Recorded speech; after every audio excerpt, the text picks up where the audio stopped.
What's going on, YouTubers? This is Too Slow, and today I will be replacing my single DIN head unit radio for a double DIN Pioneer. Now, a little background story on this.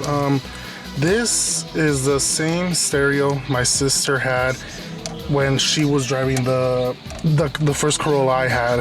I'll go ahead and put a picture of when it was stock and how it turned out after. So she bought this with her financial aid money that the college gave her. And if I'm not mistaken, it was around $88 at the time installed. And yeah, this is probably the top of the line. This is like 8 to 9 years old. So this stereo has been to car. This stereo was first in the Corolla, the first Corolla I drove, and then it was in a LS Cavalier 2000, I believe we had. It was a 2.4, and then we moved it to the silver Corolla I'm selling. And I removed it because when we bought this Celica, it came with a Kenwood, it came with another Kenwood radio, but this one didn't come with the faceplate. And I was looking it up online to see how much the faceplate was gonna be, and it was gonna run me like around $40, just the faceplate. And so I was just like, screw that, I'm just gonna pull this one from the Corolla and just leave it here for a couple of, I don't know, for a while. And so yeah, finally decided to buy a new radio. So, well, I didn't really buy it. The other radio that's going in here is the one that my dad's Matrix had, and I bought my dad a new GPS Pioneer head unit, and so I'm getting his old touchscreen Pioneer double DIN. It's just those basic functions: iPod, USB, aux. So I'm happy with that. I don't really need nothing much. I mean, if I really need to look up an address, I could just look it up on my phone. But my dad's old school. I don't know. He said he wanted the GPS integrated in his head unit, so I bought it for him. Yeah. So to remove this whole area, you first want to, well, first of all, if you have a automatic like I do, go ahead and move your shifter back, so that way you have enough room to lift up this panel right here. You want to lift up this panel like that, and you will have one connection right here. I had already removed this last night because I took out the wiring harness to splice in the new connector for the head unit. Oh god, look at that mess. God, I hate those connectors. So you have this one connector for your cigarette lighter, which I convert to USB, and you're gonna want to remove these right here. They should just come right out. Just give them a little pull, and you're gonna have 1, 2, 3, 4 screws that you want to take off their Phillips head. Regular, I think it's size 2 Phillips head. And with that, you should be able to pull on this, pull it upwards that way, and you will have another connector up here. As you can see, it's the one for the clock. Go ahead and remove that, set that aside. And for the head unit itself, you're gonna have 1, 2, 3, 4. Go ahead and slip it right out, and you're gonna have, this is a JBL unit, so you're gonna have this connector, and then you're gonna have another one that you're gonna need to pull from over here because it extends all the way out here. And in order to get to your JBL amp, you have these right here. It's a little hard to see, but all you want to do is twist them this way, and they should come right out. Yeah, there it goes. There's one.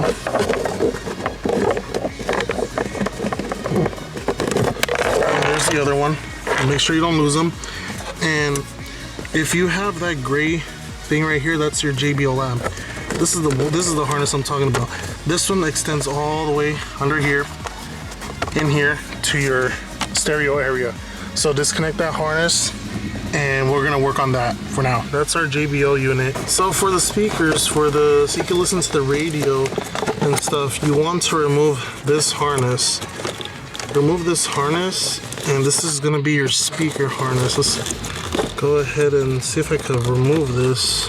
Okay, so here's the JBL harness. I believe some of the Toyota Celicas came with the JBL sound system as a factory option. So well, the problem is most of the majority of the people that have it don't realize it. So what they end up doing is they end up buying one of these harnesses, the generic Toyota harness. And what they don't realize is the stock radio has a totally different plugs. So buying this harness is going to be a complete waste of time.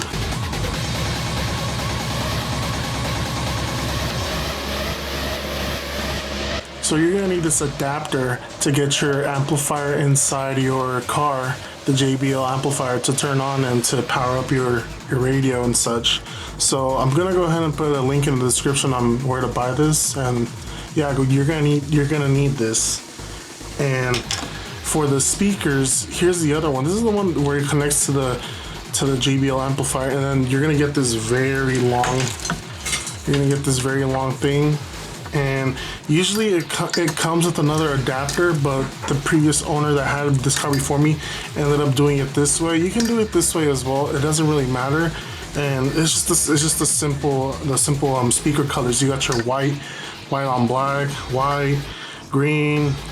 Black on green, and it's just the common speaker wires. So just go ahead and splice this into your original stereo harness, the new head unit. Just wire up the speakers like that, and it's really simple.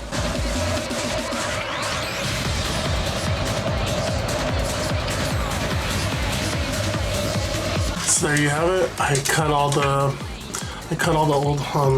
them off from the old harness. This is the Kenwood harness. We're not gonna need this no more, so just throw it away. And keep the JBL harness.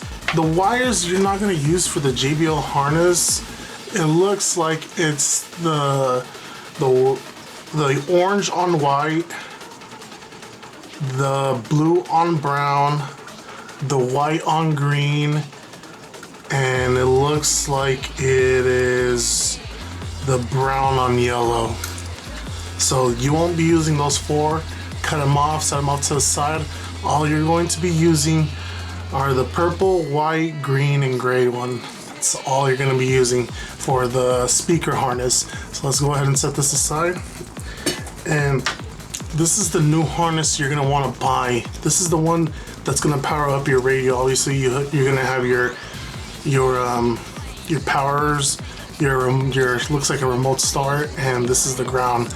So you're gonna need to buy this harness. This is the one for the JBL. They usually call this the Toyota Premium adapter. It usually comes with 2 RCA. I think it's 2 RCA M plugs. I'm gonna go ahead and put a link on the description so you can order one.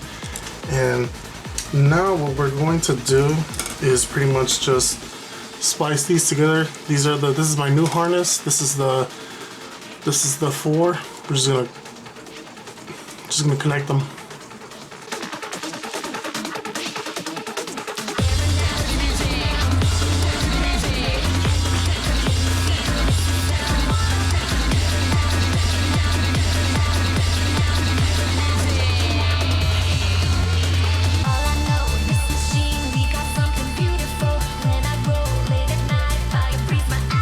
We got the 4 cables wired up to the new harness. I'm gonna go ahead and do this to the speaker harness. I'm pretty sure you guys want to see all this, so just gonna go ahead and just fast forward this whole process.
before you put everything back together, make sure it works. There it goes. That's a good sign. But we also gotta make sure that all the speakers work as well. So it's just a regular setup. We're gonna put English, and let's see. Let's go to radio. I can't play music, obviously, because as I said, I'm gonna get copyrighted, so fuck that. And YouTube, wow, YouTube will copyright you over any little music you got. That's ridiculous.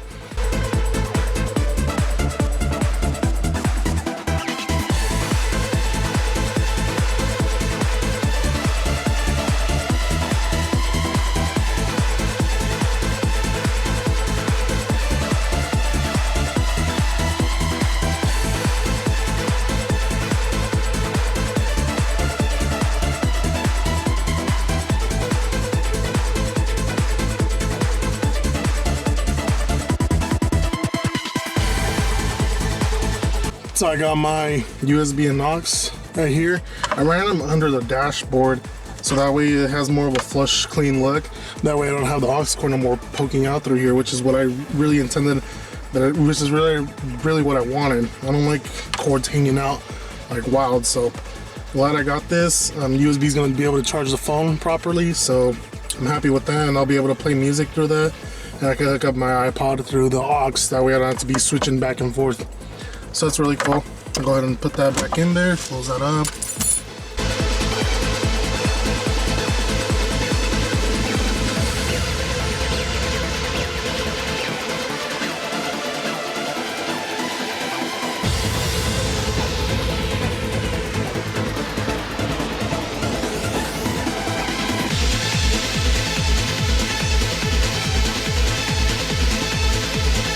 So there it is, guys. Works 100%, really happy. And yeah, that's gonna be it. Thank you guys for watching.